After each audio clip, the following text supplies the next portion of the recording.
All right, all right. We are about to get started. Thank you. First order of business, if you have any drinks, juice, water, etc., please keep it on the other side of the resource tables. We do not want anyone to slip and fall and hurt themselves, all right? First, I would like to bring to the microphone to give welcome Reverend Brian Bellamy. Make some noise.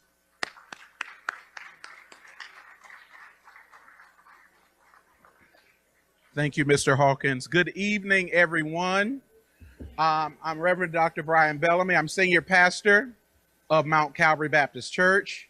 I also serve as chair of the Advisory Commission on Policing for Montgomery County. And I am here tonight to welcome you. You are standing or sitting on holy ground.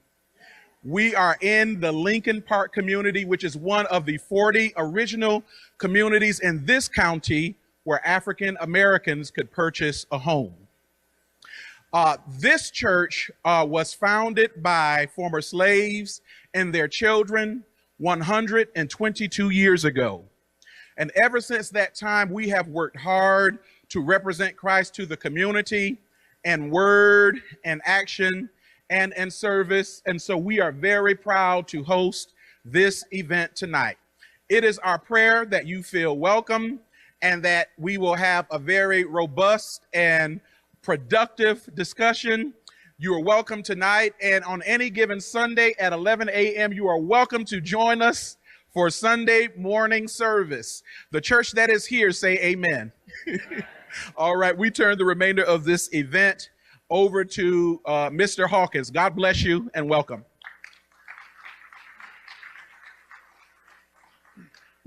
All right. Thank you. We're going to do a little housekeeping. First, we have some special guests in the building. All right. It's a kind of a long list, so just bear with me. But we are all here to support the community. First, I want to say that throughout history, community has been our capital. And if you look around, you see how beautiful we are, how rich we are. So that's something to be proud of in this moment. This is a beautiful moment. All right, so the special guests, and forgive me if I miss someone, but we have Jeru Bande, the director of East County, the mayor of East County. We got Ruben Rosario, who's the brother. Wave your hand and stand. All right. We have Sean Ellis, the interim director of OCP. Tiffany Ward, the director of racial equity. She's gonna correct you if you're wrong, boy, I tell you. We have Jennifer Bryant, the director of OMB. Wait, there she go, right there in the back. And I'll speed it up. James Bridgers, Dr. James Bridgers. Excuse me. Chris Conklin, the director of transportation. Eric Friedman, Barry Hudson, Corey Smedley, Darcel Graham, the Honorable James Stowe, Director of Office of Human Rights Commission, Raphael Murphy, Ramona Pearson, Darren Frankie. All right, thank you. I told you she would correct me if I ever got something wrong. And then we also have some officials in the building. We have Greg Wims. Where's the brother? All right. We have Shebra Evans. There we go. Make some noise. Yeah. We have a rep from council member sales office. Where's council? The rep? There she go. She introduced herself earlier. And we also have a representative from the Office of Procurement. Yeah, go on, make some noise. Yes. Now, is there any other officials that we're missing? What'd you say? Isola Shaw. Make some noise for Isola Shaw. I'm so sorry. All right, last thing. How can I forget that? Dr. Keisha Davis. My apologies. Greatest apologies. Y'all pointing. I did. I said him. Representing Council Member Gabe Albanov. All right. Okay. Y'all just, I said that, brother. I said that. Okay, now, if you look up here, we have a QR code. If you have questions, if you want to leave information about your concerns, please scan the QR code. You see this beautiful picture of our senior leaders in government. I think we're going to have a robust, productive conversation and collaboration with the county executive. And right now, I'd like to bring up the chair of the African American Advisory Group, Dr. Valentine. Make some noise.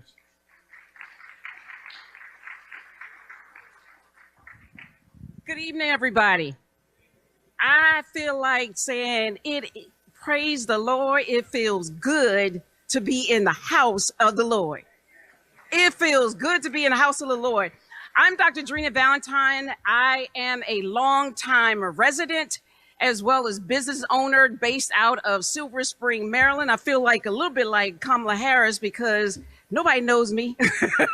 A few people know me, but the most important thing is that I want to let you guys know that I am the recent appointed chair of the African American Advisory Group. And if I would like right now, and if all the committee members would stand up right now so we can recognize you. Thank you very much. And the reason why I wanted them to stand up is because this evening's forum is about the concerns and the issues in the Black community, in the African American community, right? And not only is it good to be in the house of the Lord, but I'm looking down and I'm going to do a little bit more, Frederick. A lot of times folks say that, oh, Black folks have issues, but they never show up. Ask them if we showed up tonight.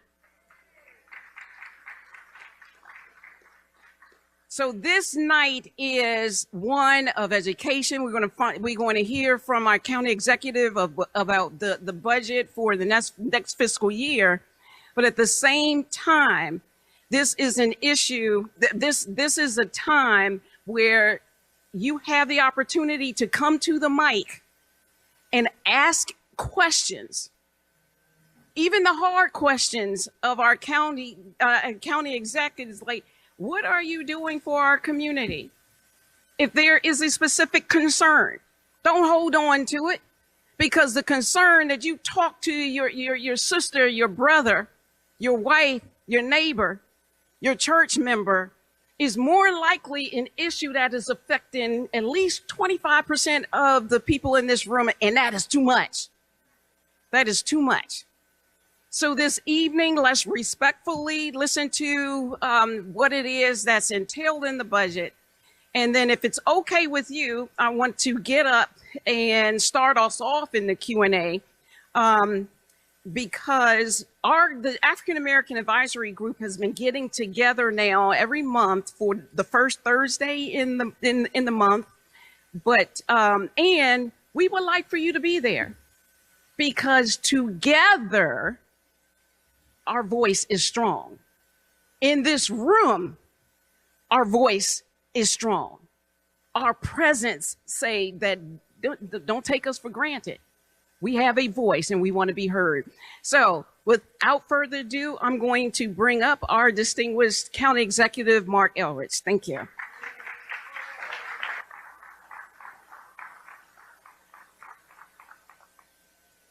So good evening, everybody. And thank you all for coming out tonight. This, I think, is the largest group that I've talked to. And I've been doing, I forget if this is my 6th, 7th, or 8th, but I'm doing 11 of these. And I've been going around the county talking to different groups by community, but also we had a meeting with seniors. We've had a meeting with the Hispanic community. We had a meeting the other night with the Asian community. So we're also trying to reach out to all the diverse groups within the larger geographic fraction of the county, because it's the only way you can get a focused discussion on some of this stuff. So what I'm going to be doing tonight, I'm going to be talking about the upcoming budget. Not the past budget, because I didn't do anything about that, but I can do something about what's coming up. I'm going to lay out what the county's financial picture is. because anything we do costs money. And so you have to understand what the constraints are in the system. I would love to be up here and say yes to everything, but you're probably going to hear me say I don't know or no sometimes if I know I can't get it in the budget. I'm also going to talk with you about ways I want to change the budget and the way Montgomery County taxes. And I will show you charts that show you that Montgomery County relies too heavily on residential taxes, not enough on commercial taxes. And I'll show you what they do in Virginia and DC, so you get an idea of how it changes and what that might mean for the county in terms of freeing up revenue, because that's important to me. You know, it's not fun to go into this budget cycle every year and staring at a limited number of dollars and knowing full well I can't do everything that I want to do or everything that you want me to do. So I want you to have an understanding of what it is we're dealing with here. And my people only now starting to write the budget. So my folks, that long line of folks who you saw tonight, have been coming to these meetings with me, and they're listening to what people have to say and trying to figure out what we can put into the upcoming budget. We've made no decisions right now about the upcoming budget. We changed, this used to be that the executive would have the listening session after the budget was done, which means nothing got changed. I wanted to make sure that our listening sessions were done before the budget gets done. So we want to hear what you have to say. That'll get reflected as much as we can in what we're able to put into the budget. And I just want everybody to understand that we are in a listening mode now. So I cannot tell you and won't tell you what I'm going to put in the budget next year for sure, in general, in specific terms, other than things like I'm going to fund the police, I'm not going to defund them, I'm not defunding the fire department, we're going to put more money into education, but dollars I can't tell you right now. And that'll come in November. We get a large distribution from the state of our tax revenues, and in January we get another very large distribution from the state. So by the beginning of January, we usually know how much money we're going to be working with in the coming year. But today, I don't know that. I have a rough idea. It's not terrible. I'm not panic struck over this, but it's also not incredibly great. So it's somewhere in between incredibly great and not terrible. So I'll start with the budget. County has two budgets. One's a capital budget and an operating budget. And what you need to know about this is pretty simple.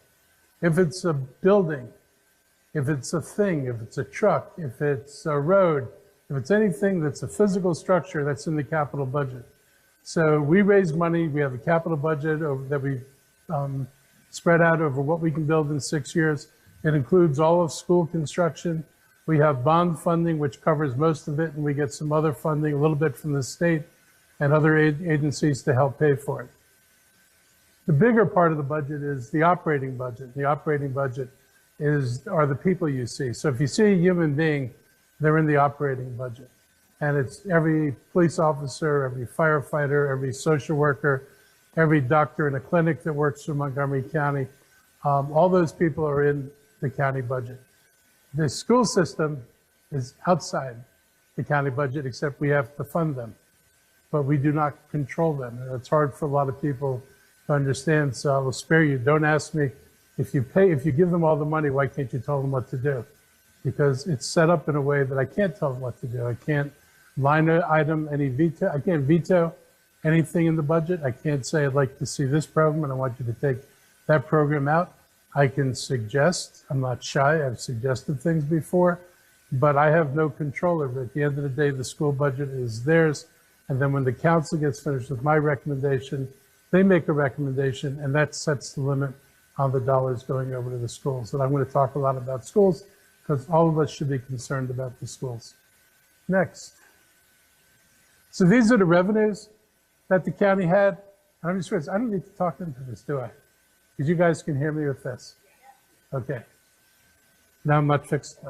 So this is the revenue picture, and we get about $7,092 million in the county budget.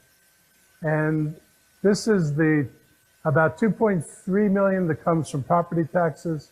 This is almost $2.1 billion, that comes from income taxes. This is an intergovernmental transfer. So we'll get money from the school system every year from the state. They'll send us money every year to build classrooms. and we get other money from the state for example, Health and Human Services. Montgomery County, I think, is the only county in the state where we run the Health and Human Services Department rather than it being a state-run agency, which means we have more flexibility and we do things that you won't find anybody else doing in the state. Charges for services are, I guess, library fines or all this other funds. That's under fines probably. It's other services we charge for, I guess, permitting fees, other taxes. That would be, I'm trying to think what the other taxes, entertainment taxes, hotel taxes, smaller taxes. This is fines and miscellaneous, and then this is transfer and recordation taxes. Transfer and recordation taxes are what people and businesses pay when they sell their business property or their home. So when you sell your home and somebody buys it, you pay a transfer tax. New buyer owns it, they pay a recordation tax for the deed. We got 162 million. That is almost $75 million less than what was normal. Because of the collapse of the housing market, which everybody talks about, it collapsed, interest rates ridiculous. So people weren't buying and selling homes. We didn't get recordation or transfer taxes. So we've had to adjust the budgets for the last 2 years for about $75 million less money than we normally would have had the recordation taxes stayed steady. Next. These are the approved expenditures. And you can see if you take the Montgomery County Public Schools and Montgomery College, this is more than half the entire pie. After that, public safety is $755 million. All your police, all your fire, the jail, the sheriffs, anybody who works in our public safety system is in this budget. Next is Health and Human Services. It's $511 million. After that is transportation. It's the ride-on bus system and everything else we do, providing transportation in the county. Grants, insurance, and the Earned Income Tax Credit, EITC. I don't know why they lumped them all together, but we give out grants. We pay insurance, and we have this Earned Income Tax Credit that supplements the federal program to make the incomes more realistic for trying to live in Montgomery County. If you only had the federal program and the state supplement, people would struggle to live here on that money, even more than they struggle already. This is libraries. They're $129 million. Housing's $129 million. OPEB is a contribution for employee retiree benefits. And this is the one that gives me the most headache. A lot of that money goes out every year to pay the employee benefits. So it comes out of your tax dollars and we pay it. And most of the money is in this number here, but not all the money. We are now paying so that 10 or 15 years from now, some future council will have so much money in this giant pot of money that the interest on it will mean that those residents then won't have to pay for the employee benefits out of their tax dollars. So you're paying so future people don't have to pay out of their tax dollars. Yes, it's not funny. And I've had a really strong disagreement about that. There's a policy we need to have, but we have made it way too strict. And what it costs us, and I tried this year with the school system, if we had taken some of that money and put it into the school system, they would have been fully funded. Instead, the choice was to put the money in so somebody 10 or 15 years down the line has to pay for it. It's not legally required. It's not financially necessary. We could have a reserve fund, but we don't need to do it the way we're doing it. I'm going to continue to try to convince the council to free up some of these dollars so we can address the problems that we have today. That is my priority. This little white stuff here is the operating expenses. Then there's park and planning. And then there's debt service, $480 million. And just so you understand, this is all the debt on all the schools and all the buildings we borrow for. So when I was executive and I supported everything you did on this, interest rates were incredibly low. You could borrow money for less than the inflation rate. And particularly if you were the government. And so we had this huge backlog of schools. When he came in, the backlog of schools was more than $500 million and more than that, and growing. And so he made a commitment to putting more money into schools to try to close that backlog. because if he had delayed the construction to when we actually had the money in hand, the projects would have been more expensive. And also if he had delayed it, interest rates actually started to rise. And so the borrowing would have been more expensive. So I thought he made a very prudent decision, but it does mean we carry $480 million in debt. I don't think it's bad, and I think we've been able to manage it pretty well. This county has a AAA bond rating, again. And if you read what the rating agencies said about us, they consider us one of the best managed jurisdictions in the country. And that's because we've been very, very careful with the money. This is the same slide. This is a different slide.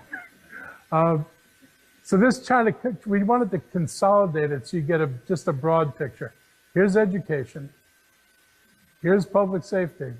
Here is the rest of the budget. All our other services outside of public safety are right there. Then there's debt service again, and then there's the OPEB again, and there's PAYGO is the amount of capital, cash, that we put into the budget so we're not borrowing as much money. But this is another thing where if we had borrowed more, instead of putting $51 million into PAYGO, if we put 30 into PAYGO, that would have been another 20 we could have used to spend money on. So governing is about choices. I would make different choices than some other people would make. Next. So these are the challenges we have right now. You all heard of the blueprint, right? Anybody not know what the blueprint is? You're not going to confess if you don't. Okay, so the blueprint's the state plan for education. It is very ambitious, and the counties in the state are rebelling because none of them have the money to implement it. And the state, which we thought was going to be contributing money to it, doesn't have the money to contribute anything to it very seriously. I will say, no slam on Hogan, but the $8 billion that Larry said that Governor Moore would have when he came into office was not there when he came into office. It was magical. It was make-believe, hypothetical money. It disappeared. And so the governor's at a point now, this is what really hurts us, is they have no money for transportation programs. So they've said there is no transportation funding. If it is not in the ground, there is no money for it. And if you're not already in the middle of planning it, there's no money for new planning. That is going to grind us to a halt, and it's not good. So I'm working with him to figure out ways to have a more creative way of financing our budget. And I'm going to talk a lot about Virginia tonight, but that's where we're looking.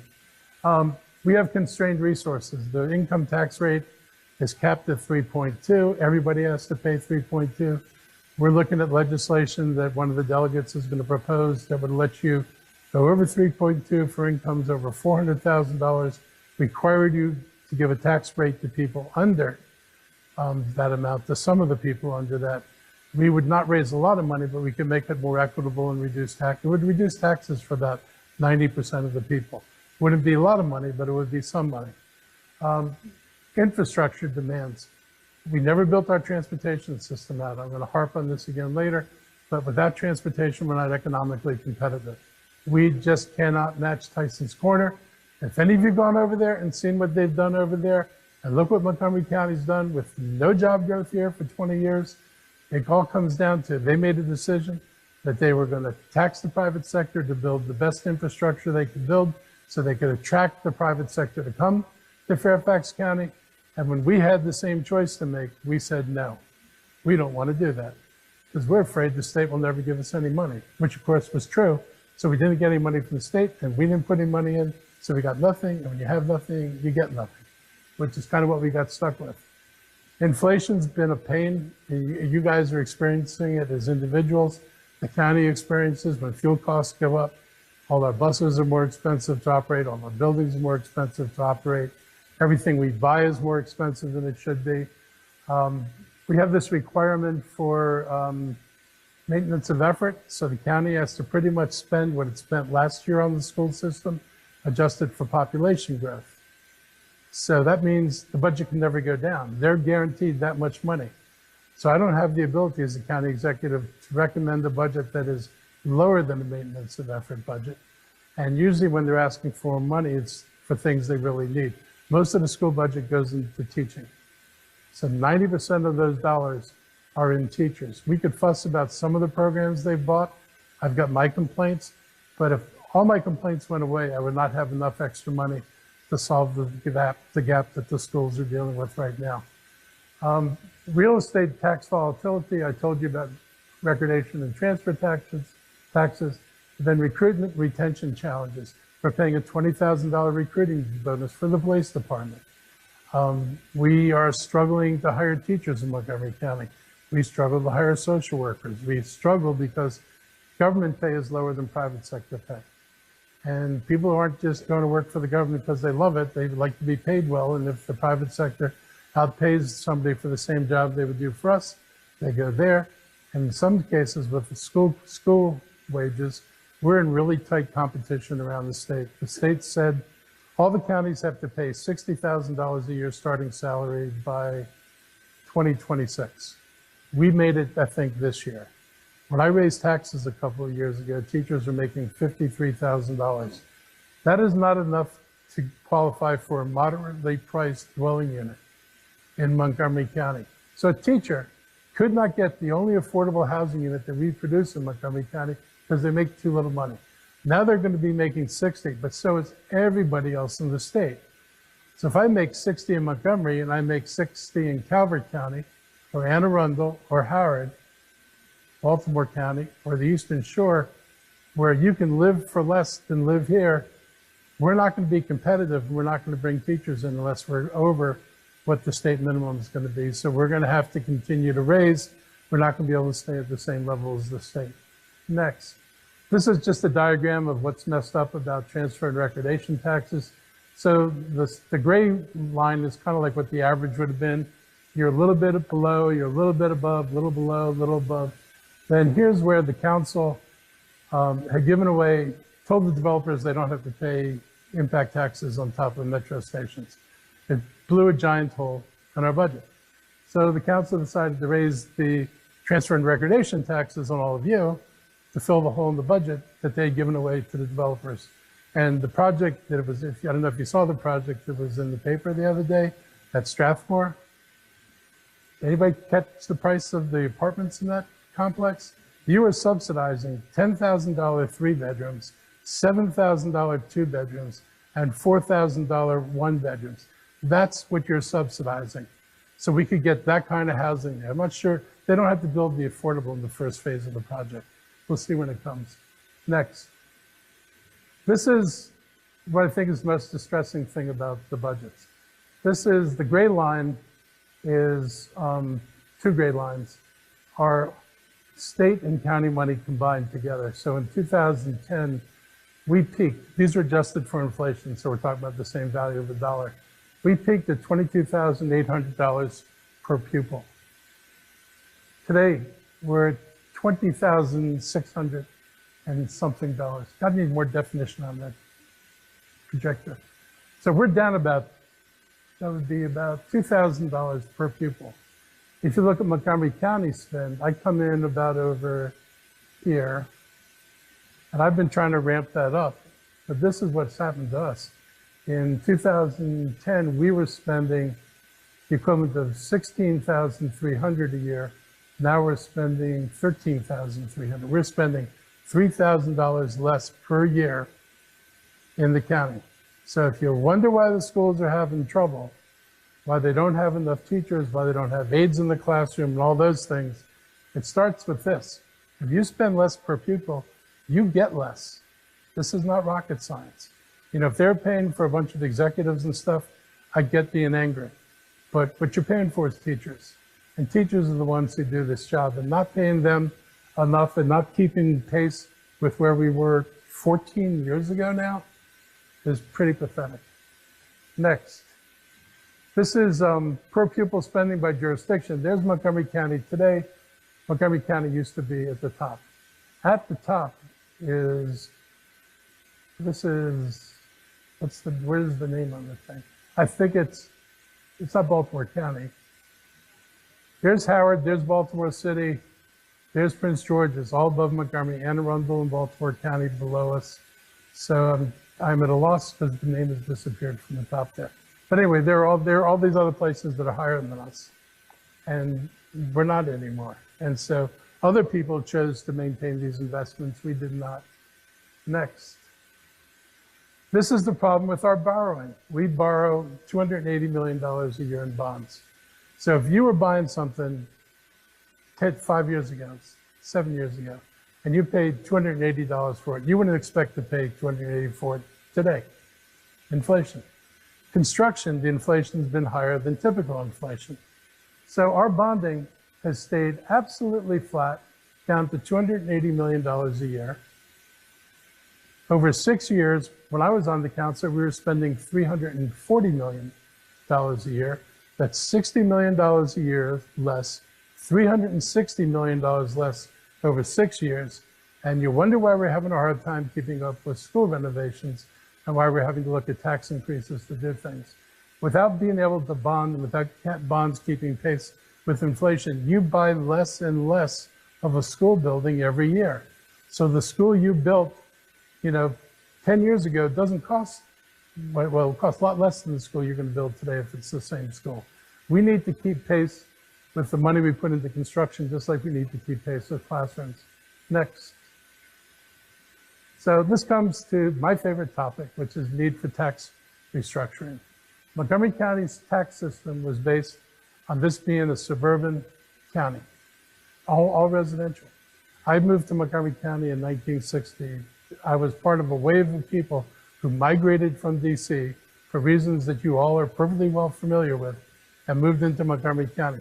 Montgomery County was a safe haven because Montgomery County had covenants on all the land in Montgomery County, so Black people and Jews couldn't buy homes in Montgomery County. That's 1960. Not all that long ago. I grew up with it. I was 10 years old at the time. And we just had this residential development, and then our parents worked in DC, or they had some professional jobs out here. But we had pretty stable incomes and a very different situation than today. Now, we're a mature development county. Our jobs aren't all reliant on what's inside of DC. NIH is an enormous institution. If you take NIH and FDA and NIST, pack in the school system with 30,000 employees and the county government with 10,000 employees, there's an awful lot of work being done in Montgomery County. And we need to change with the times. We're not competitive anymore. And the least competitive part about Montgomery County is transportation. There are articles, even in the Washington Post, which I admit to hating, but they hate me, so it's fair. It's a mutual thing. But even they wrote articles about why transportation was the key investment for the urban areas in the DC metropolitan area. And they said, without transportation, your economies are dead. So Virginia made a decision, 2012. The developers said, we like Tyson's Corner, you're going to build this infrastructure.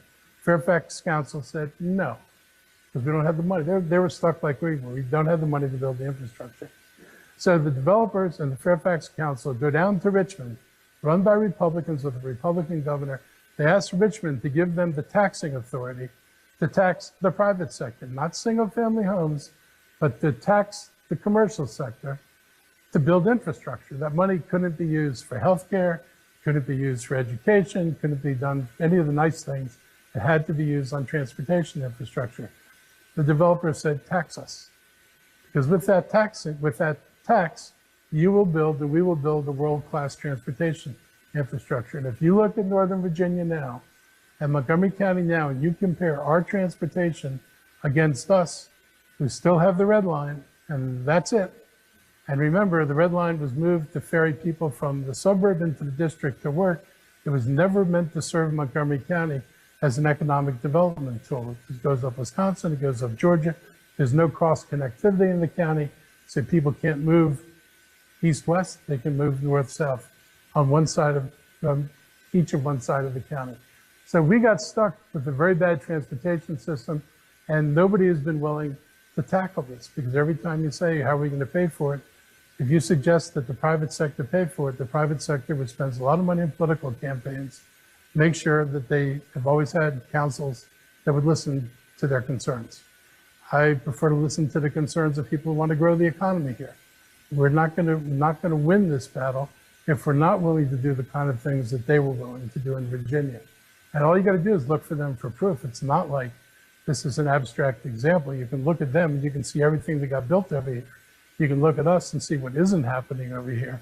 And it's a real problem. The one thing we're strong in, we've been really good with, has been life sciences. That is an area that I recognized when I got elected that we could exploit, because we're the #3 life sciences place in the country. And so we've been driving life sciences like crazy here. But I need a more diverse economy than just life sciences. And I need to be able to really move people more broadly in the county. So next.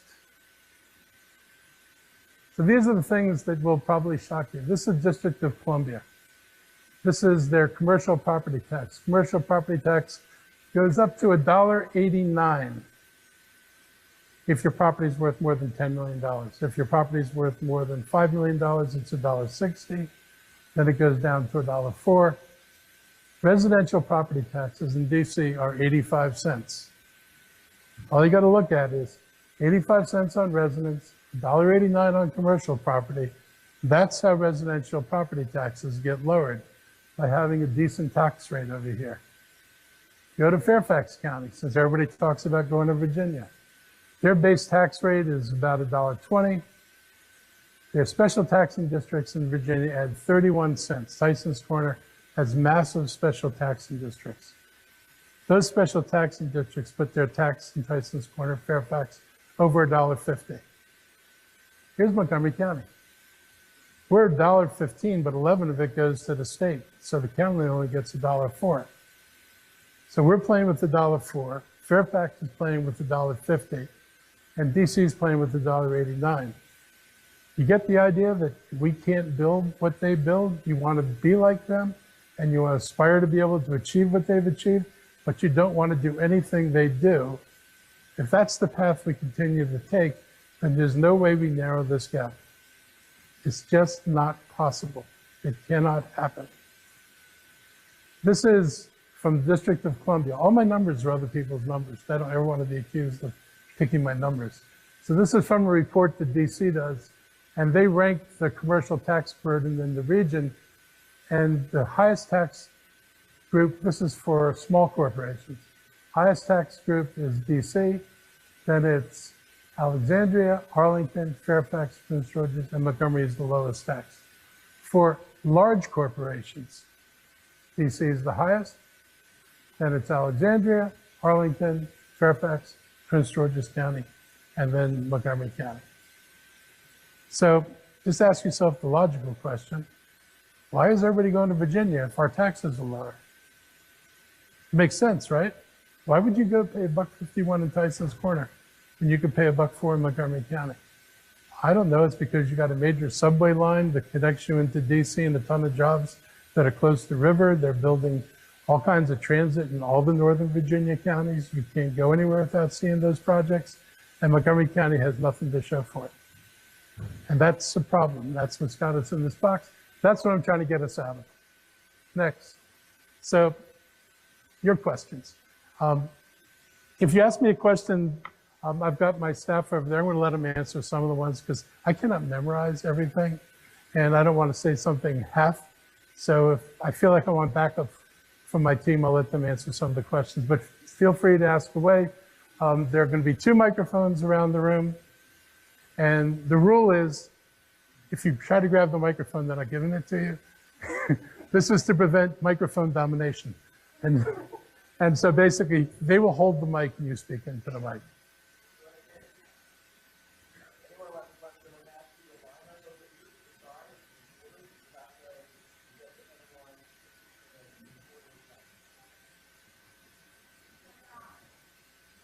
Okay, how about now?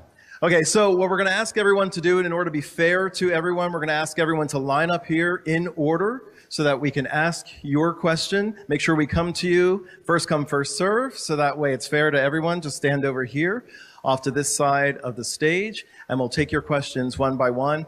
Anyone who is not able to walk, there's no need. If you're not able to walk and stand over here, we will come to you. Just raise your hand. we're not going to make you walk over here if you're not able to, or if you're able to stay in your seat. So Nordea over there on that side of the stage, she will come to you. Just raise your hand. But other than that, if you're able to, please stand on this side of the stage so we can take your question in order. And also, because we have a lot of people here tonight, please try to keep your question to about 2 minutes. There's not enough time with all the people here to make sure we get to everyone's question for people to give speeches. Please make sure that you have an actual question for the county executive. Good evening, everyone. I failed to let you guys know that the African American Advisory Group was commissioned by the County Executive Office to bring questions and concerns to the county executive. So tonight, if you are not able to get your question in, please see one of the committee members. If you could stand up again one more time, please seek them out. Cherie Branson, Dr. Chapman, Ms. Freeman, Vernon Ricks. Please see them, or myself, Dr. Drina Valentine. And I'm going to start this off, if you don't mind.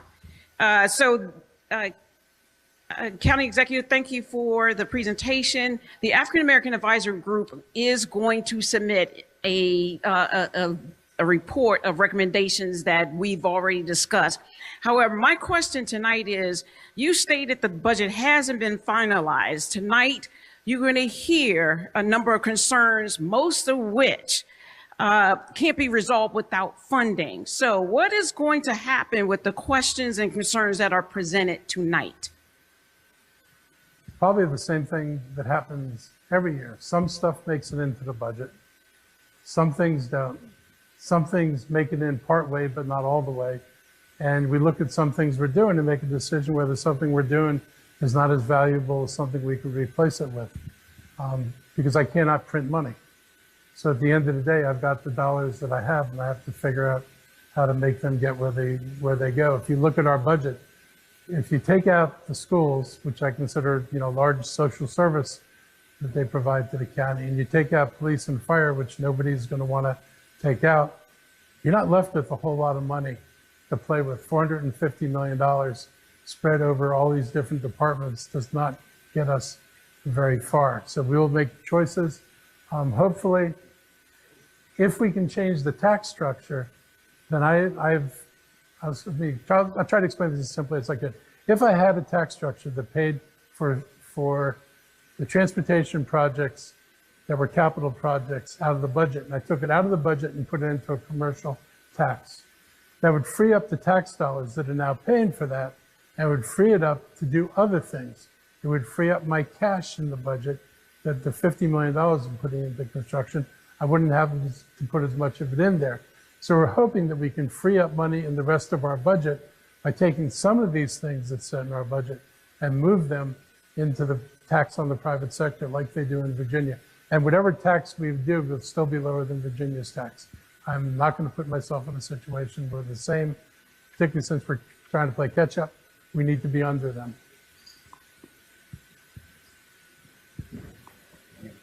Yes. Please, this way. No, I'm okay. Can I help? Oh, it's your problem. Very good. Hey, Mark, as you stated, you moved here in 1960. I moved in the 60s as well in this county. Yes. Hey, I'm blind. Just give me the microphone. Okay. Give it to me. Give me that. Thank you. Thank you. Hey, Mark, as you're aware, as you said, you moved to this county in 1860. I moved here in the 60s as well. At that time, if you from the standpoint of this county, you're aware of the fact that we used to pay taxes because taxes were very important.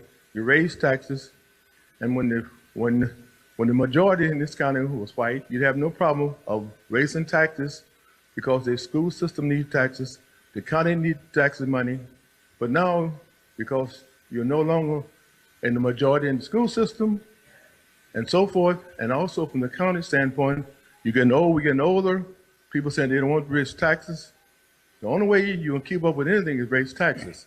As I said a long time ago to you, I have no problem paying taxes because I want to kids today that have the same opportunities as my kid when I moved here. So in order for us to satisfy the budget, you're going to have to raise taxes. Now, I know from a political standpoint, you don't want to do that.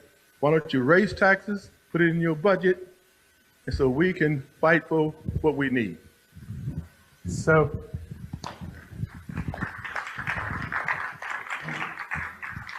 I'm going to try to raise taxes, but raise them in a targeted way so I don't get the pushback out of the residential community.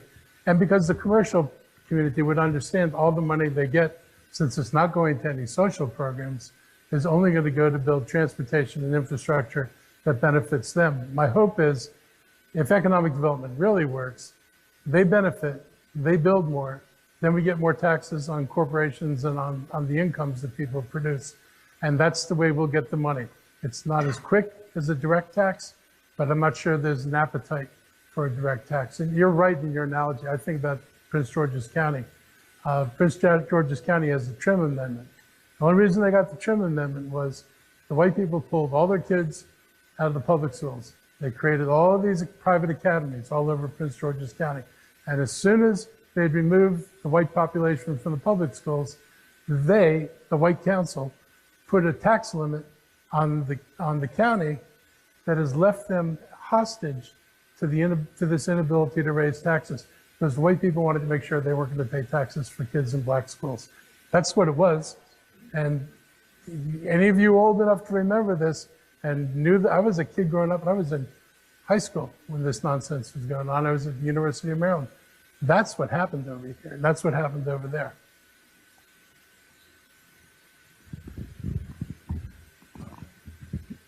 He says it's his job to hold the mic, so if he moves, I move. Okay, so my name is Robert Cosby. Thank you, County Executive, for your presentation. My question really is about how we do this from a progressive tax perspective that can be graduated over time, that will share the pain for everyone, because people don't seem to like new taxes for the most part. And you have been criticized in the past for pushing for what other people don't want. So the question really is, how do we do it and make it palatable for the county, since we know that long-term there have to be benefit? I'll go back to what I said before. That's why I'm focusing on commercial property.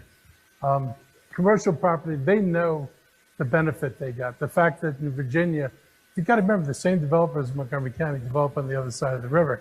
So they happily are going and paying $1.51 in Tyson's, or if they're building in DC, they're paying $1.89. They're not running back here and saying, I'm going to stay in Montgomery County because the taxes are less. We've got room to go and be competitive without squeezing taxpayers. And if we can get this legislation through on the income tax, I could offer a little bit of tax relief. It's not a lot. It would probably mean the most at incomes under $50,000, but they're the folks that are hardest to house, hardest to take care of. If you make $50,000, you can afford 30% of your income for housing. That's $15,000 divided by 12. Divided by 12, what are you, not a whole lot, $1,400 a month, something like that. So where are you going to find a $1,400 a month apartment? You're not. It's a little low, baby. No, just raise it up for me, thank you. My name is Tiffany Kelly. Mark, you know me very well. I'm a proud resident of the city of Gaithersburg. I am here to talk about Black issues specifically. My phone is about to blow up because I think many people want to know, how will the needs of our community be met? Specifically, case in point, a lot of us are here because of Mr. Hawkins. Mr. Hawkins is expected to be on the pulse of the needs, the desires, what the Black community needs, and he is only part-time. You have other liaisons who are in this community that are full-time. We know who has some of the worst outcomes in this county and in our schools. How can we get a commitment to have a full-time community liaison considering the needs that the Black community has and continues to have? One of my largest concerns is, as a Black person, there's nowhere for me to go to say, as a Black person, I need help. That is not generally true for many other groups and ethnicities. We need a full-time community liaison along with some other measures that will cost money, but we are the group that's at peril in this county.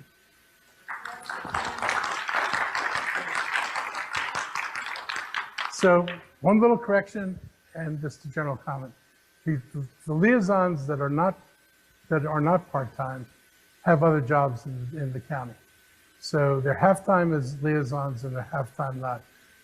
The three African Americans, Caribbean Africans, and Continental Africans each has a half-time person. The Asian community only has a half-time person. We don't distinguish between China, South Asia, and East Asia. And the Latino community has a half-time, and we don't distinguish between Central America, Caribbean, and South America. This is the system that has been in place for years, and I would feel like I have to raise everybody, which is not the money we've had in the budget. I would rather put money into programs. If the budget is good enough to raise them all, I will try to raise them all again. But I do feel that the issue is not different from other people who tell me the limitations of not having full-time access to somebody, regardless of the community. But I think he's doing a great job. He has discussed this with me, and we're going to see what we can do. But I'm, you may want me to put money in the actual program if I get down to the point of choosing between this or that. Because that's what all these budgets, every time I've done this, and this would be my sixth one, I guess. At some point, you're always saying it's either this program or that program.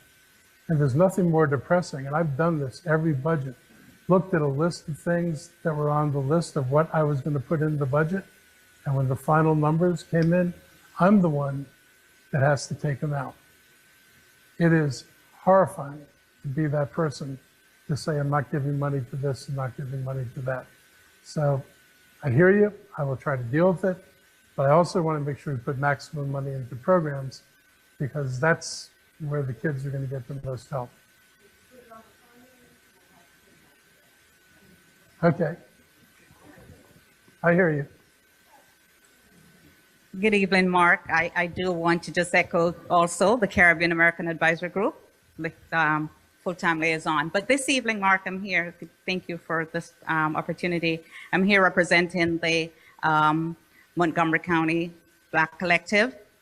Michelle is out of the country, and Kim is receiving an award tonight, which goes to the testament of type of work she's doing in the county. So I do have some observations and some recommendation from the Black Collective.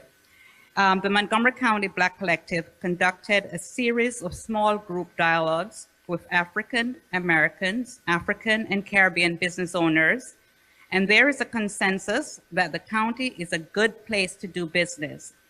But the business startup ecosystem is disjointed, and there's a lack of ongoing outreach and assistance in procurement of Black-owned businesses. Technical assistance for Black-owned businesses needs more proactive outreach by agencies and procurement decision makers, including actual introductions and information sessions. Our recommendation would be the information and resources of business centers, MC, EDC, Black Collective, Maryland Women's Business Center, LEDC, and others in the ecosystem need more uniform promotion and a roadmap for entrepreneurs so they know what is required, recommended at each stage of their startup. In addition to how the information is disseminated, the county needs an impact study on the effects of dollars in the Black community rather than a list of total funding within an agency, such as procurement. Our recommendation is that funding should be directed at the Office of Racial and Equity Social Justice to implement a study that determines the impact of Black community, not just the dollar allocated. Black nonprofits and Black-owned companies are considered consistently underserved. Nonprofits receive far less funding than their white counterparts and struggle to build their infrastructure. Black-owned companies struggles with access to capital, receiving smaller and fewer contracts, less loans and grants, and a fraction of available venture special. Some county contracts are executed without any overhead, a necessary ingredient, I would say, for building infrastructure in any business. Our recommendation is to invest in the infrastructure of Black-led organizations representing the community, such as the Montgomery County Black Collective, and provide operating grants to help Black business and nonprofits in Montgomery County. Thank you.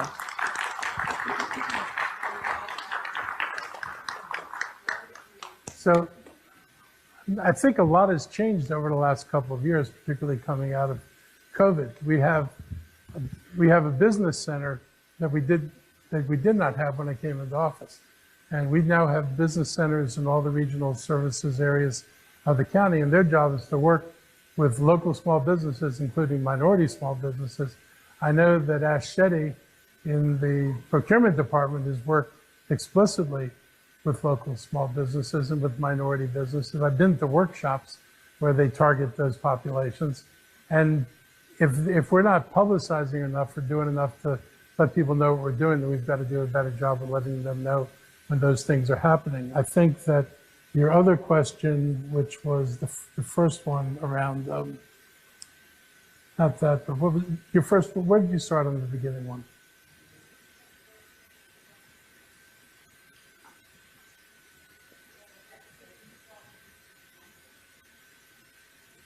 I think you will find that our people that they are doing this kind of work in the community now that they weren't doing before. Like I said, it may not be as broad as they may not be advertising themselves as broadly as they can, but we've actually put these resources in place and we're spending them now. So I'd be happy to talk with you. I think the other question about doing an assessment, which I think was your question, that's something we should do, because I can tell you that the minority spend is, I think, 28 or 29% now. It's the highest it's ever been. Minority and small business, so it includes women-owned businesses and veteran-owned businesses as well. But it's a quarter of the budget now. It's more than it's ever been, and we've been very pointed about it. This time, when Ash did his briefing in the East County 2 weeks ago, he talked about how the number of new businesses getting first-time contracts in Montgomery County was 48% of the contracts that were given out in the county were the first-time winners. One of the things I've been very conscious about breaking up in the county is the old boys network. Because when I go back to running in 2018, and Sidney Katz was running for council again, Sidney was my tiebreaker on the council for minimum wage. We made an agreement that if the wage passed, and if I got elected, we would do a listening tour. We brought all my staff out to listen to all the businesses to tell us why they hate us, because we knew they did.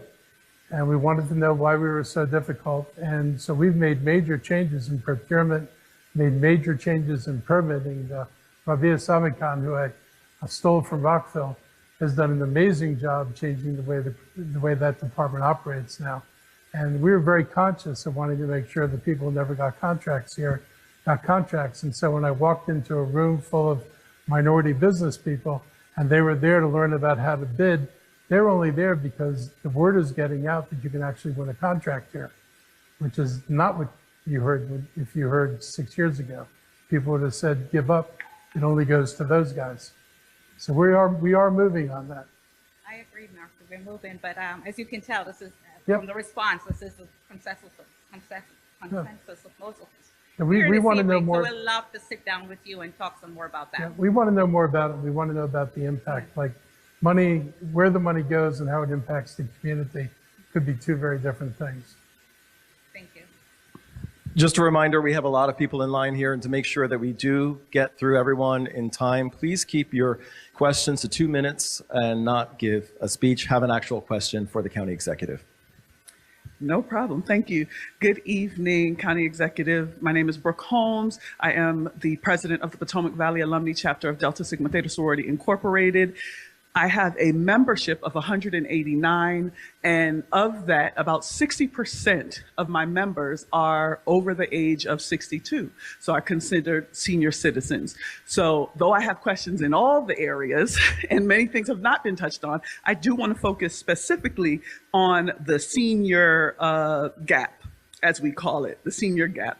So facts, we know that Montgomery County has a sizable population of people 65 years of age or older who fall in between Medicaid eligibility and having the private resources to pay for the long-term care they may need to live safely and with quality of life in their homes and communities.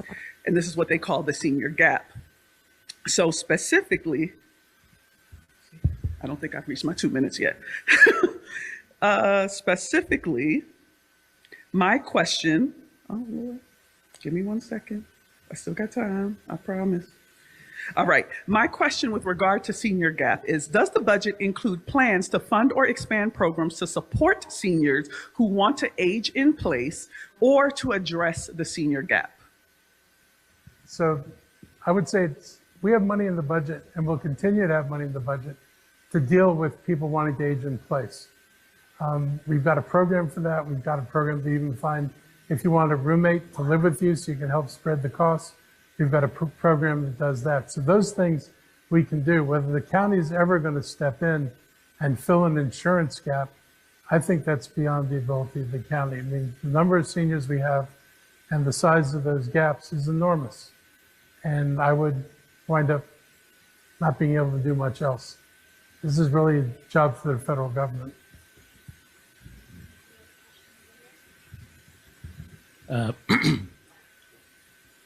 Mark, yeah. This way.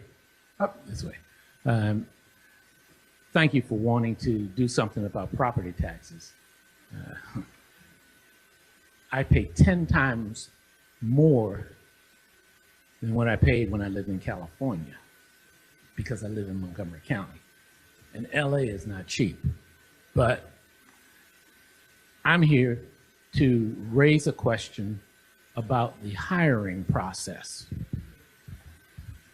Even though there's this computerized system that is supposed to be, I guess, fair about selecting individuals, whoever designed it, and I raised the question to the staff, I said, what population did you norm it on? Because if you didn't norm it on a population that included me, then it's not valid. I mean, the oximeter that you put on your finger is a joke because it doesn't read accurately for people of color. Now, they don't tell you that in the hospital, but it's a fact. In the bathrooms, when you used to stick your hand under for the water to come out, it didn't work at one point because the sensor didn't recognize people of color. So all I'm saying is that I'd like money in the budget to put together some kind of a task force, a group, who will look at the hiring process because I don't think it's fair. And if we can't get individuals into positions that are going to address our needs because you don't know how to play the game with the computer, then it's a waste of time.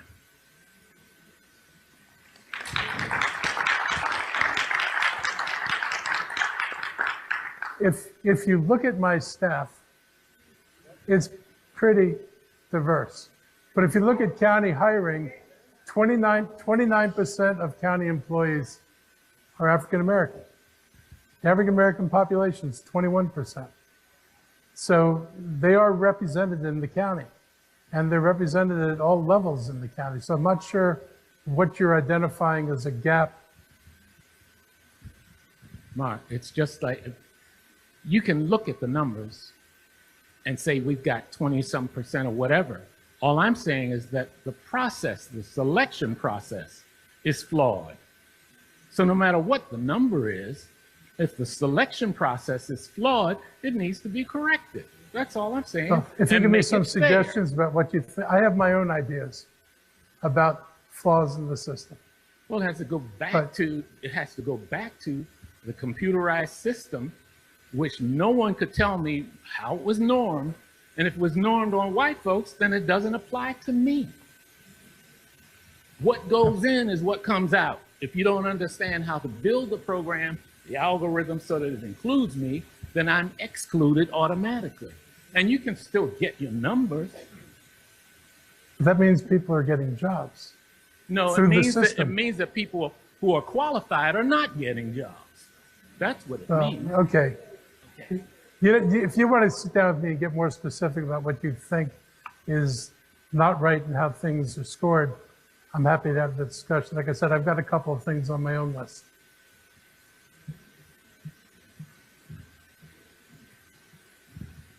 Awesome. Good evening, County Executive and community members. My name is Philip Alexander Downey, he, him, and I'm the Chief Executive Officer of the Montgomery County Pride Family and Moco Pride Center, Inc. I want to preemptively thank you for your commitment to uplifting our most marginalized, underserved, and disenfranchised community members. As we work together to establish the county's first LGBTQIA+ resource center, I want to emphasize the critical need for year-round funding and support for our Black LGBTQIA+ community members who face disproportionately high rates of housing instability, mental health challenges, family rejection, suicide, and greater disparities in almost every measurable category of wellness. Consistent resources are urgently needed. This year, we received supplemental funding and then an allocation to cover vital programs and crucial linkage to wellness operations for only part of the year. My question, given these urgent needs, will you commit to not only maintaining but increasing funding in the upcoming budget to cover the full year of programs and ensure that the Montgomery County Pride family can provide sustained year-round services? This support is critical to maintaining accessible resources that reach and serve our most underserved and disenfranchised, marginalized residents. So the part-year services were intended to be a prelude to full-year services, so they will be full year in the budget.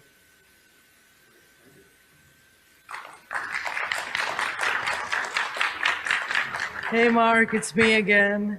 My name is Rabita Moses, and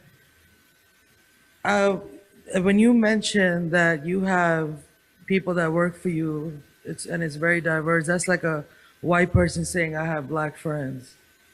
Moving forward, County Executive Mark Elridge, under your watch, 2 African-American cemeteries are being desecrated as we speak. In addition to that, neighborhoods in Rockville like Lincoln Park are experiencing high levels of displacement of Black residents due to your lack of policy to stop gentrification. And another thing I want to add to this is, in the summer of 2024, you increased the use of police drones in this county. This program will most likely normalize and encourage the over-policing of Black, low-income, marginalized, and vulnerable communities. We want less money for police and more money for housing, because housing is a human right. And my question is, housing is a human right. Am I right? Yes. Thank you. And I want to know, when are you going to stop the desecration of the 2 African American cemeteries that are going on right now? So,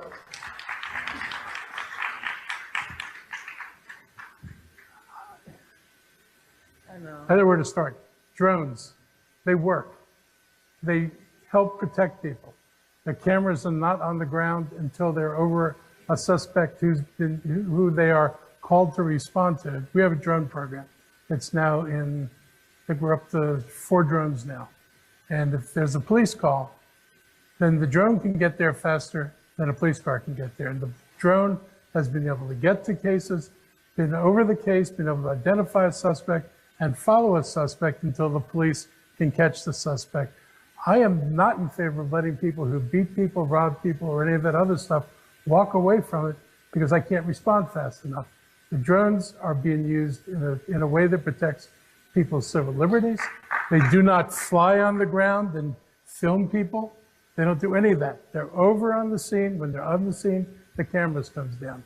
There are 2 cemeteries that I know about. One, we're trying to help, because that's the one where somebody's encroaching on their property and keeps trying to take it. I don't have legal authority as a county executive to tell them they can't do what they're doing, but we're trying to work with them because I believe that the boundary line includes the property that's in the cemetery, not what the owner thinks. The other cemetery you're talking about is not a cemetery. The cemetery is beside the cemetery is beside the HOC building. It is not being, you know, You guys. yeah, it is. You all know about the Moses Cemetery? Anybody? So Moses Cemetery was moved from the District of Columbia in about 1911 to a piece of property next to where there's an HOC building today. The HOC didn't build the building on the cemetery. Another developer built the building on the cemetery. So in 1911 or 12, they moved the cemetery there. By the mid-1950s, the cemetery had ceased to be actively being buried. The cemetery sold to WSSC the ability to build a pipeline through the cemetery, which was ridiculous. But then this was owned by Benevolence Society. It was Moses Morningstar. So it's one of the historic Benevolence Societies, same group that owns the church on Falls Road, the cemetery on Falls Road. So they sold the cemetery to a developer.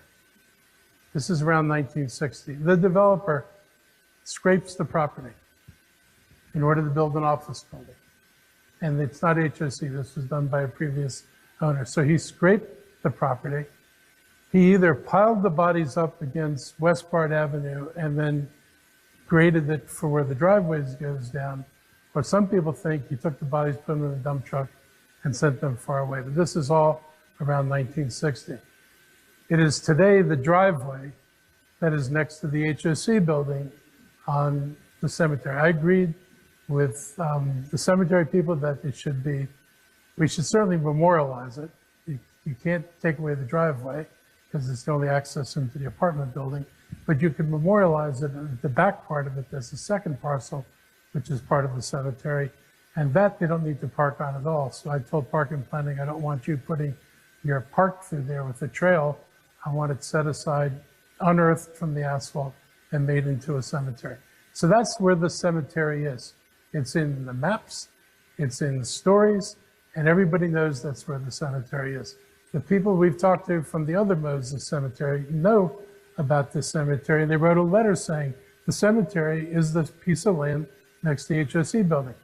Somebody has claimed that another piece of land, which was never a cemetery, and has never been considered a cemetery, even by the state, that land where this guy's building, the self-storage unit, is the cemetery. There is no cemetery there. No bones are coming out of the ground, and no headstones are coming out of the ground. I've been out there personally. I've walked the site personally. People watched it day after day. If they'd seen a pile of bones from a mass burial, you would have seen a pile of bones from a mass burial. So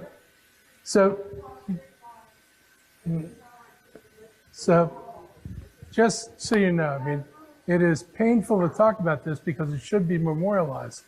I've argued from the beginning that I would work with them to memorialize what's left of the cemetery and to guarantee nothing else gets built on it, but it is not what they say it is.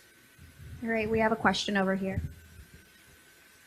Hi, County Executive. My name is Quentin Strange, and I was a Montgomery County employee for 18 years for ABS.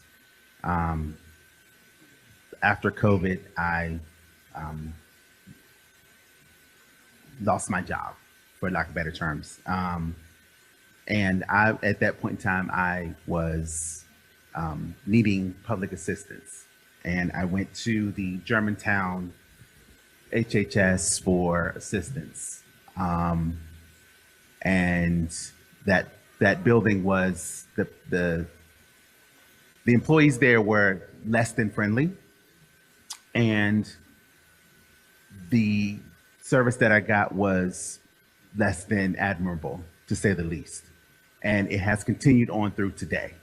Not just with me, I'm finally back on my feet, but I've been able to help other people because that's my charity work, to help other people and even people of color. My statement and things to kind of look for is the level of overview of all of these departments are beyond subpar. So these directors that you have running these departments that's supposed to be for the people are not for the people, but for certain people. So you need to overview or stand up to these or reevaluate these directors of these departments because they're running them into the ground and not for the people because it's subpar. If you would like to talk to one of my staff Yes. about what you've run into I over absolutely there, will. I'm happy to have you do that. Absolutely.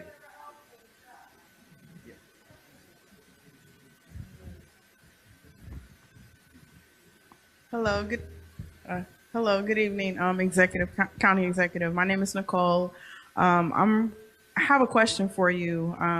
Thank you for your time, and everyone that's here. Thank you for coming, and everyone that cooked and everything was very delicious. Thank you very much. My question is for continuum care. Is there a timeline on that? When you're in the shelter, is there a timeline on it? Like, you know, do you have a certain amount of time when you can be in a shelter?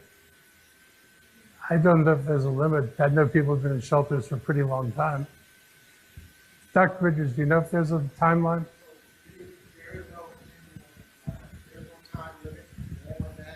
I can get your information. Christine Hung should be watching this. We can have a follow-up conversation. The care continues. There is no time limit.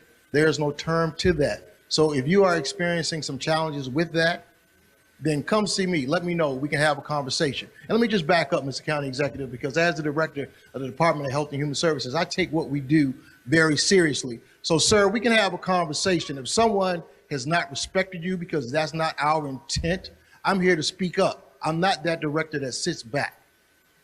So we can have a conversation. And since you presented that to the county executive, I would welcome any conversation you have because we are here to support the community and serve the people. We are a community serving agency, and anyone in here knows that I get involved. I'm out in the community. I'm from the community.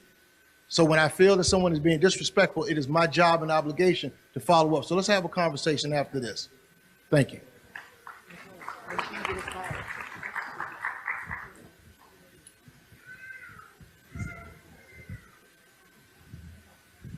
Thank you, sir.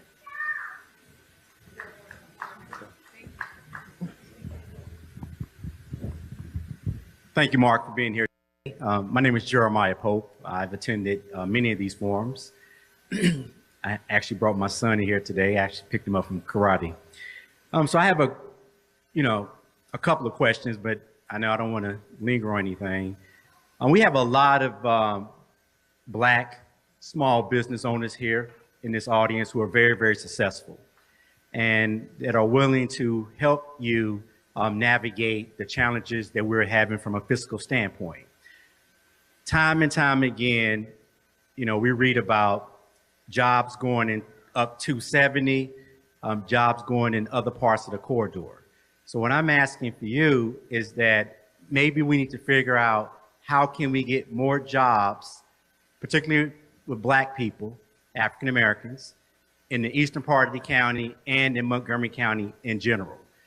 Because I hear people saying it over and over again that we have these tech jobs, but nothing is located in the eastern part of the county. Nothing is located in the Black neighborhoods. And like my person alluded to, when it's time for these jobs, when they eventually come, they won't be hired by Black people. And that's a problem because I want my son to grow up one day to continue to live here in the county and be able to get some of these jobs that we're hoping that will come. So we've done several things that I think address the East County. When I came into office, there were 3 shopping centers that were supposed to be developed that weren't being developed. All 3 of them are being developed now. The first spur of the bus rapid transit is on 29. It's not what it needs to be, but it's going to become what it needs to be. But I designed it. I'm the one that actually mapped out that, and I'm the one to push to get it on 29, not because the jobs were there, but because transportation was necessary in order to get jobs there. And so I wanted to prioritize putting transportation over there. I right after I got elected, I went to Montgomery College and I asked them to open up at the East County campus of Montgomery College in White Oak, because there was no school over there. So kids from the East County, if they wanted to take advantage of college programs, couldn't do it, whereas they could do it if you were up to 270 Corridor or in Rockville. So that school is now open, and that school is expanding. And Mr. Bradley, who's doing the development of Viva White Oak, with 300-acre development that he's doing, which is going to be very significant. He has a life sciences arm. He has a company in his stable of companies that is a life sciences company, and they intend to bring life science jobs there. And Montgomery College is going to evolve over there as having a curriculum that matches the bringing of businesses over there.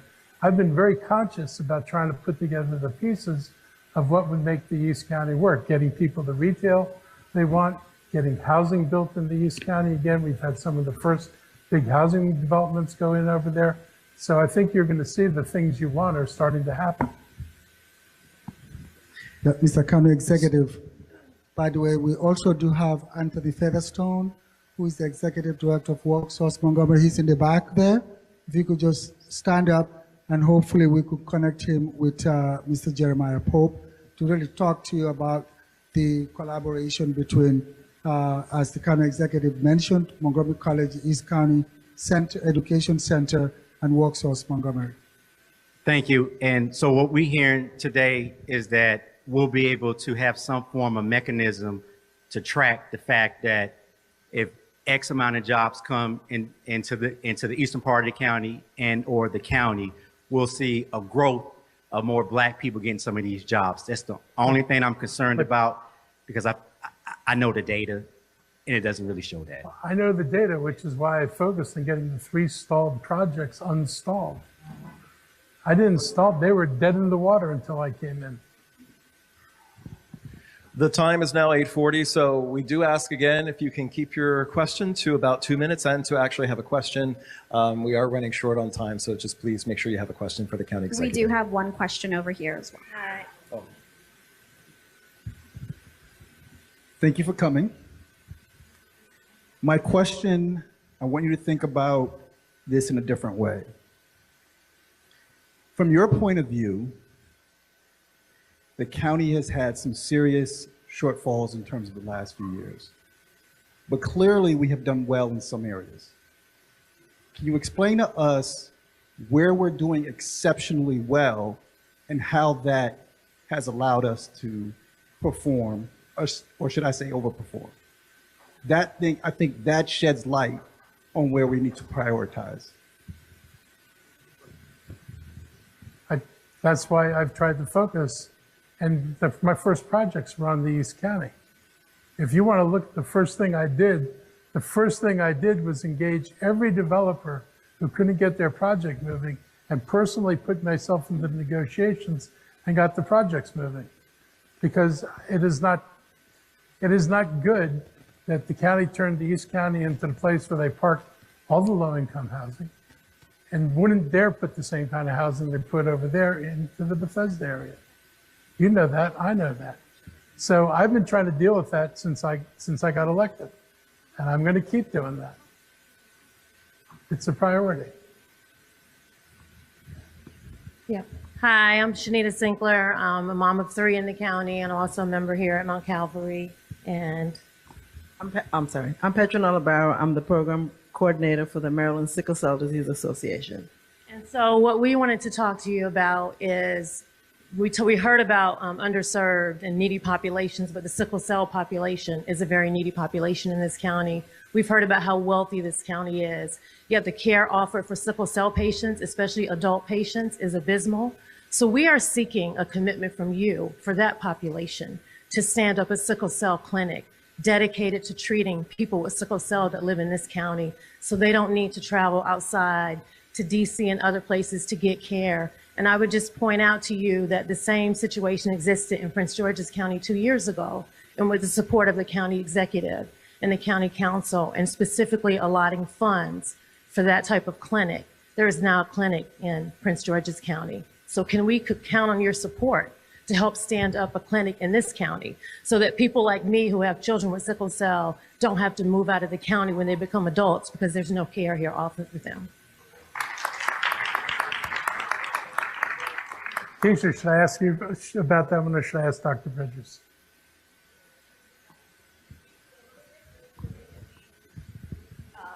Have already started having conversations with the hospitals. I actually have a meeting in a couple of weeks with our hospital partners to talk about what they're doing for sickle cell. We've had we have presented the data to the hospitals because they weren't really looking at it.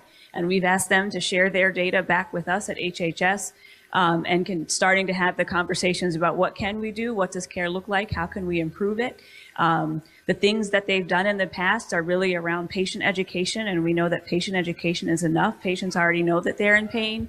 Where we really need to be focusing is around the providers and making sure that they're up to date with the treatments on sickle cell. We have a lot of new research that's available, and what we're finding is that the doctors in the community, especially the ER physicians, are going with what they learned in medical school 20 years ago and not all taking advantage of the new technologies that are available. So I do want to credit Ms. Sinkler and the Sickle Cell Warriors for bringing this up because it wasn't something that we were really talking about. And so community forums like this are what helps get the things moving that need to be.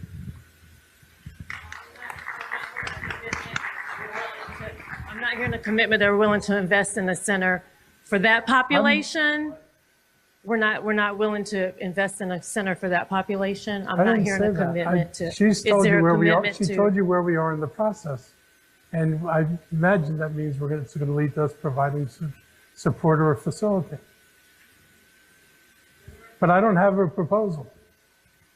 So when you've got the attention of our department, they are working on it, and when they have a proposal, I'll tell you what we're going to put in the budget. That's why we're listening now. Okay, the proposal's first. And we do have a question over here. Hi, good evening. My name is Denise, and I do have a quick question. In looking at your presentation, it looked like a large part of our path forward is your plan to change the tax structure to look more at taxing commercial development. And so my question is, it sounds like you need the agreement of the county council to do that. If that does not happen, is there a plan B to carry forth these programs? And what I'm thinking of, we need increased mental health support for our community. We need more police, but also better policing to combat crime and to understand how mental health plays a role in that. And so as a parent and as a property owner, it's kind of tight right now with inflation to raise taxes on residential property. So what would be the plan B if we couldn't execute on changing the tax structure on this commercial property? There is no good plan B because it all depends on money. And I don't have a plan B source of money unless a certain person wins the presidency and decides to make massive investments in the community, which could help us because we haven't had that kind of money come in before. But that would be important. So how would a regular citizen then support you in kind of pushing this commercial tax structure to take some of the pressure off of families? So we're going to make a proposal to the council. We're going to try to get a change in state legislation that would make it easier. And we're hopeful that enough council members realize if they look at the data like I have and you see that you have no job growth over 20 years, you ought to wonder why it happened. It's the most frustrating thing to me is everybody talks about Virginia. Nobody wants to say, well, how did they do that? But you know how they did it. This is not rocket science. So at some point, the council's got to wrap its head around doing that or elect the council that will. That's another solution. Hello, my name is Catherine, and I'm here to ask you tonight to please allocate time and resources to complete ER 1722, which would make reforms at the Tower Committee, and also to please fund the Office of the People's Counsel again to give the public an advocate for the public interests in land use. Yes and yes. Thank you. Those are easy. Hi, good evening. My name is Rachel Breslin. I'm a commissioner with the Human Rights Commission. First, I want to thank you for your leadership. I think that you've really pitched a plan with regards to tax restructuring that is imperative and is one reason why I will be voting against efforts to further restrict your time as our county executive. I suspect it will take time for this work to happen, and it's imperative for us to have leadership that's committed to doing it. I'm also really grateful for the leadership of Director James Stowe, the Director of the Office of Human Rights. I believe his work is at the nexus. His work is at the nexus of two critical things you've talked about tonight: our schools and our young people, and our attempt to attract commercial development, right? And specifically because of the work his office does to make sure through the enforcement of things like sick and paid leave, to make sure that wage theft isn't happening. His office is at the nexus of that work. His office is at the nexus of work, but through specific programs like the Friendship Picnic, the Diversity Camp for young people, that's really about the development of our community, our future, which I believe you're committed to. So I'd really love to just advocate for committed funding. Their funding has been threatened over the years, reduced over the years, perpetually at risk. But I think your forward-leaning view of our county must include work that focuses on making it not only an attractive place for businesses, but an attractive place for us to live. Thank you. Thank you. Hey, Mark. My name is Ahmad Damola Williams, and I'm a community advocate. And since nobody mentioned it, I'm going to have to be the person to address the elephant in the room, so sorry. What are you going to do about the police brutality in Montgomery County? Last month, matter of fact, it was earlier this month, I saw a black man experiencing a mental health crisis. Now, correct me if I'm wrong, I'm pretty sure there's like a CIT bill that's been passed, something about like mental health response team. And so I'm thinking, okay, this man is clearly having a mental health crisis. He's talking to himself, he's really loud, he's crying, he's doing all of these things. I see that the police came, Montgomery County Police came. Mind you, this happened in the Aspen Hill area. And so I noticed that the police, I was waiting for the de-escalation techniques, the special training, that didn't happen. I recorded it, by the way. And I see that the man, he took his shirt off and he threw the shirt at the cop's foot. Now, because his shirt touched the cop's foot, that's considered an assault. And that's all it took for the police to rough him up. I mean, he turned around and he walked away, and the police came, slammed him, face scraped up. And so I'm just wondering, the guy, of course he got arrested, he was put in jail. He got like 3 charges, spitting, kicking, all of that. So what I'm asking you is, what are you doing to address police brutality and mental health with the Black community and policing? So you have the CIT teams, which aren't enough, because for the staffing, the Silver Spring CIT team will be busy with homeless people alone and not do anything else. So we need more staffing there. We've increased it every year now, and we're going to increase it again. The police get training, but if there's a complaint, I think you might be able to file a complaint. There's a process, and it goes through a citizen review board. So Montgomery County now has a citizen review board. People wanted it, you've got it. So if there are complaints, they go to the board, and the board will look at the tapes, and the board can make decisions based on that. So we put in process. I'm sorry, does the board have any authority or power to hold the police accountable, or the board is just the board? No, they have ability to hold police accountable. It is not toothless.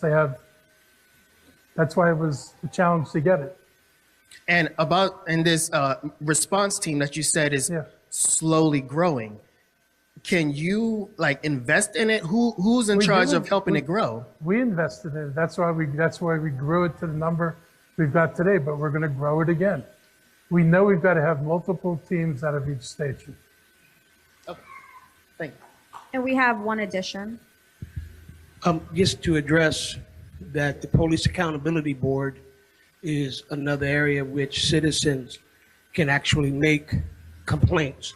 I'm Bishop Walker, I'm the chairman of the Police Accountability Board. You can make complaints at the mocopab.org. You can go on and make a complaint against an officer or officers. Those complaints, of course, are passed to the PAB, the Police Accountability Board, and then sent to the local LEAs, whomever they are. And then they in turn must do their internal investigations. Once they're complete, that goes to the Administrative Charging Committee. The Administrative Charging Committee is a committee of 5 citizens like myself who live here in Montgomery County.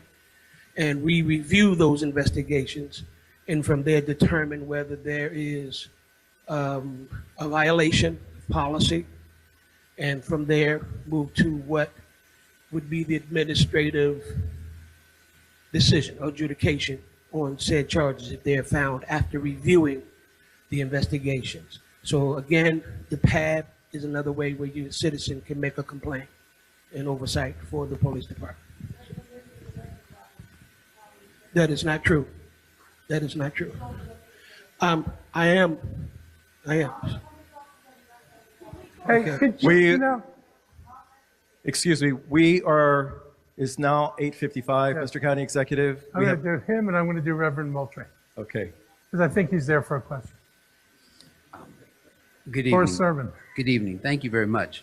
This is a little bit of a follow-up on the person that spoke about making Montgomery County an attractive place to live, as well as the processes in hiring people. I do think that we have an opportunity, and I would like to know, what can we do to prevent violence? Not just police brutality, but citizen on citizen. And can we also do something about promoting community cohesion and social development of communities? Because I think that's going to be important. Montgomery County is recognized as a very diverse community, and it's only going to get more so. So what are the tools that are going to help us to cope with our increasing diversity in this climate that we're addressing?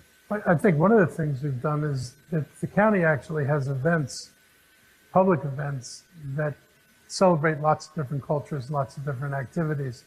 And you will increasingly see a more diverse audience going to these different events because there are people curious and want to know about different people's religions, different people's belief systems. So you see some of that going on in the county. I think the schools, from my view, need to take a stronger stand on what's appropriate behavior and what is not, and drawing the line on it in the classroom so that the kids learn from an early age what's expected. I taught elementary school, and it was not always a fun experience, and I could never understand why kids did some of the things they did and didn't understand how disruptive it was to everybody else in the classroom. Because it's not just when the one kid acts out that he's not learning or she's not learning, so it's mostly he, but it actually keeps everybody else in the classroom from learning. And we've got to be able to defend all the kids' rights in the classroom to be in an environment where they can learn. And people need to have respect for each other. I had a kid who more than once would walk across the room because he was mad at somebody, go over to the guy's desk, take the desk and flip it up on him. And you can't do anything about it. As a teacher, I couldn't stop him. I couldn't touch him. I couldn't do anything. Because I tried to get to the desk first and pin it down so he couldn't flip it up. The teacher shouldn't have to do that. But that means you've got to develop a culture of understanding, tolerance, and respect for people, rather than anything you want to do, you can do. I got nothing to say about it. And taking them off their damn phones would be a really good idea as a starter. There's no reason to allow kids to have a phone out in the classroom unless you actually have no intention of educating that child. Not that I don't have an opinion on it. I'm Reverend Barry Moultrie, and I'm not going to give you a speech or a sermon. If you will give us a commitment One, to increase the funding for the staffing of the Office of Human Rights. They're under fire. They don't have enough people to do the job. And yet they're going to be lynched by the county council. We need their funding increased, number one.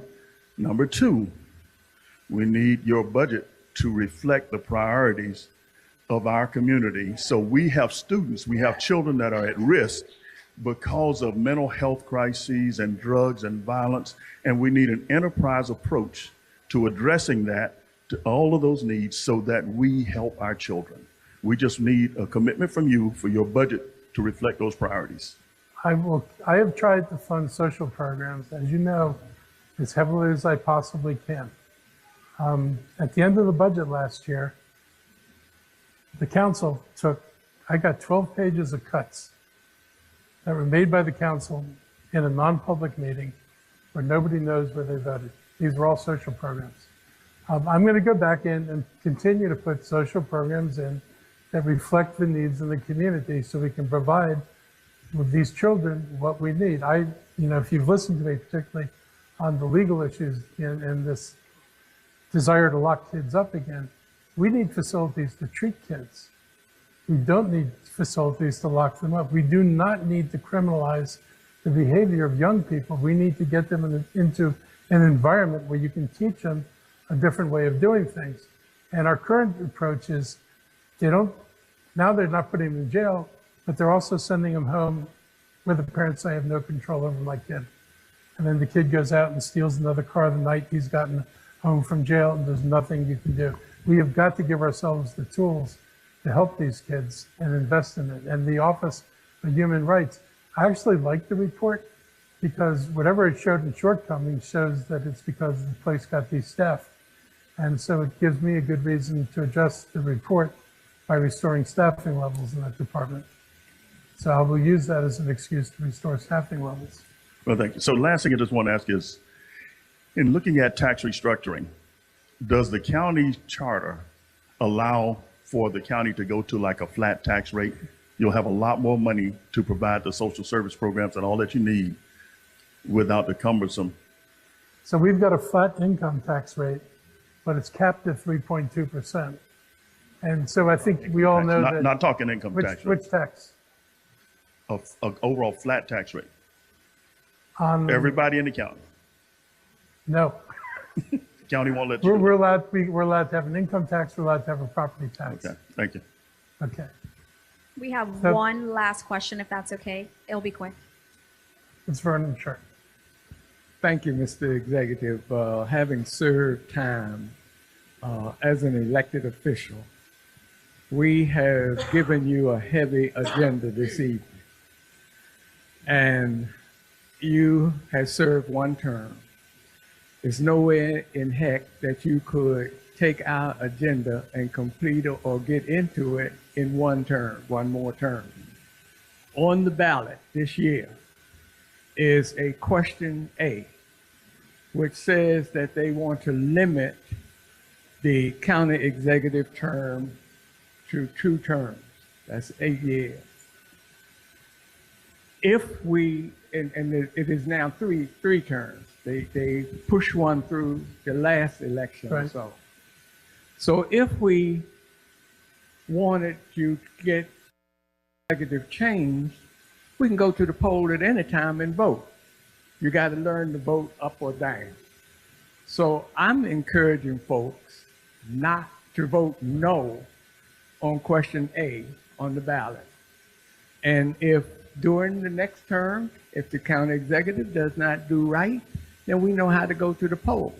If we don't go to the polls or we're not at the table, then we can't change things. Thank you. Thank you. And Mr. County Executive, we have a woman over here who's been patiently waiting in line. Thank you for waiting. If we could have one last question over here. Thank you, Executive and everyone here. My name is Ebony, and I am with Housing for Justice, although I am in a shelter. And I would like to ask, what is the county doing as far as the shelters in Montgomery County? For an example, Interfaith Works. I know that the county supports Interfaith Works, and the budget also that you guys we're talking about is supported by this the county. And we as residents, I have a few here, even a few back at Crafts Branch off of Shady Grove Road behind the Giant, if y'all know who we talk about. We have been there for a while, and are some major concerns that some of them are scared to talk about because they're scared that there's going to be retaliation of being put out or not getting the help that they came there for. Also, and I honestly believe that there needs to be some kind of investigation of making sure that the HIPAA laws are enforced at Interfaith Works, at all their shelters, Progress Place, Taft, and Crafts Branch, as well as investigation with staff mental health, and their the way they treat us and the way they talk to us. There's definitely a lot of women are very weary, and they're trying their best to get the things that they need to get done, but the program is not funding what we need. Because for an example, I just got hired with the Fort Detrick military base, and I have a fingerprinting on Friday, and the director specifically told me that they can't pay for me to get there to get that fingerprinting.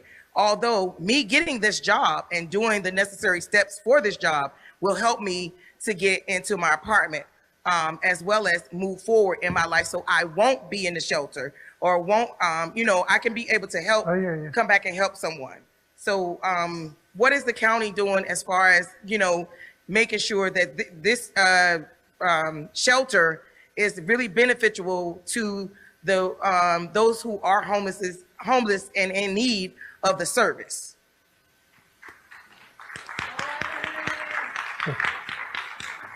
I think our shelters generally are, but it doesn't mean you're not running into a problem. So what I'd ask you to do is give your name to Barry or one of my staff, and can get you in touch with the person who runs homelessness services, and you can give her a kind of a more detailed view of what's not happening that you think needs to happen or what's happening wrong.